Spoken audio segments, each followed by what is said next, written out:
ಇಂದು ಪವಿತ್ರ ಜ್ಯೋತಿ ಜ್ಯೋತ್ ದಿನ. ಸಿಖ್ಖರ ಎರಡನೇ ಧರ್ಮಗುರು ಗುರು ಅಂಗದೇವ್ ಅವರಿಗೆ ಜ್ಯೋತಿ ಜ್ಯೋತ್ ದಿನದ ಅಂಗವಾಗಿ ಗೃಹ ಸಚಿವ ಅಮಿತ್ ಶಾ ಸ್ಮರಣಾಂಜಲಿ ಅರ್ಪಿಸಿದ್ದಾರೆ.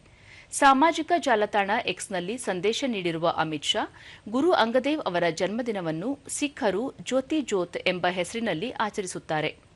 ಈ ಸಂದರ್ಭದಲ್ಲಿ ಗುರು ಅಂಗದೇವ್ ಅವರು ಸಮಾಜಕ್ಕೆ ನೀಡಿರುವ ಅನುಪಮ ಸೇವೆಯನ್ನು ಸ್ಮರಿಸುವುದು ಪ್ರತಿಯೊಬ್ಬರ ಕರ್ತವ್ಯ. ಗುರುಮುಖಿ ಕೃತಿಯನ್ನು ರಚಿಸಿದವರು ಗುರು ಅಂಗದೇವ್. ಗುರುನಾನಕ್ ದೇವರ ಬೋಧನೆಗಳನ್ನು ವಿಶ್ವಾದ್ಯಂತ ಜನರಿಗೆ ತಲುಪಿಸುವ ಕೆಲಸ ಮಾಡಿದವರು ಗುರು ಅಂಗದೇವ್.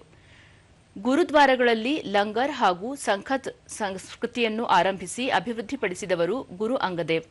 ಆ ಮೂಲಕ ಸಮಾಜದಲ್ಲಿ ಸೇವೆ, ಸಮಾನತೆ ಹಾಗೂ ಸಹೋದರತೆಯ ಭಾವನೆಯನ್ನು ಬಿತ್ತಿದವರು ಅಂಗದೇವ್. ಅವರ ತತ್ವ, ಸಿದ್ಧಾಂತ ಹಾಗೂ ಮಾರ್ಗದರ್ಶನಗಳು ಪ್ರತಿಯೊಂದು ಪೀಳಿಗೆಗೂ ಮಾರ್ಗದರ್ಶಿಯಾಗಿರುತ್ತದೆ ಎಂದು ಅಮಿತ್ ಶಾ ಹೇಳಿದ್ದಾರೆ.